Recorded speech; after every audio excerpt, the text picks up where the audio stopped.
एक बहुत धनी व्यापारी थे। एक रात उन्होंने सपना देखा कि लक्ष्मी जी उनसे कह रही है कि मैंने बहुत दिनों तक तुम्हारे यहाँ निवास किया है, अब तुम्हारा पुण्य समाप्त हो गया है। अब थोड़े दिनों में मैं तुम्हारे यहाँ से चली जाऊंगी। मुझसे जो भी मांगना हो मांग लो। व्यापारी बोले, माँ मैं अपने परिवार की सलाह लेकर आपको कल बताऊंगा।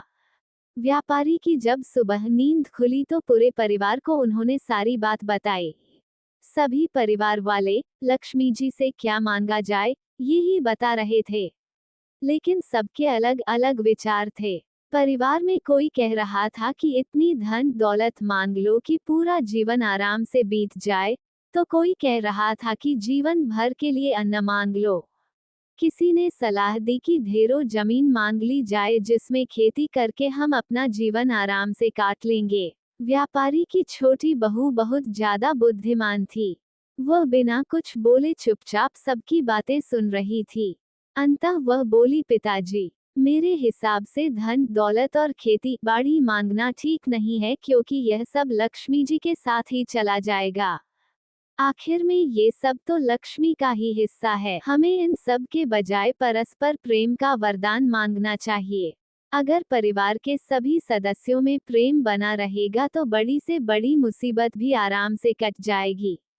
सब मिलकर सामना करेंगे तो सारे संकट दूर हो जाएंगे। व्यापारी को अपनी छोटी बहू की बात बहुत ज्यादा पसंद आई।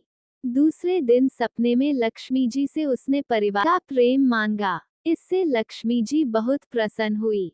उन्होंने कहा, जिस परिवार के सदस्यों में आपस में प्रेम होता है, कभी भी झगड़ा नहीं होता है, वहां से मैं कभी जा ही नहीं सकती। इस तरह उनके घर में लक्ष्मी का वास हमेशा के लिए हो गया। दोस्तों, इस कहानी से हमें ये शिक्षा मिलती है कि हमें परस्पर प्रेमपूर्वक रहना चाहिए। जिन घरों में आपस में प्रेम नहीं होता है, उन्हें देवता भी पसंद नहीं करते। लक्ष्मी उनके यहाँ कभी नहीं रुकती। एक बार स्वयं लक्ष्मी जी ने इंद्र को बताया था कि वे कहाँ निवास करती है। गुरवो यत्र पूज्यन्ते यत्र वहनाम सुसंस्कृतम अदंत कलहो यत्र तत्र शक्र वसाम्यहम। अर्थात जहाँ बड़ों और गुरुओं का सम्मान होता है, जहाँ सभ्यता पूर्वक बात की जाती है, जहाँ कलह नहीं होती है, हे इंद्र, मैं वहाँ निवास करती हूँ।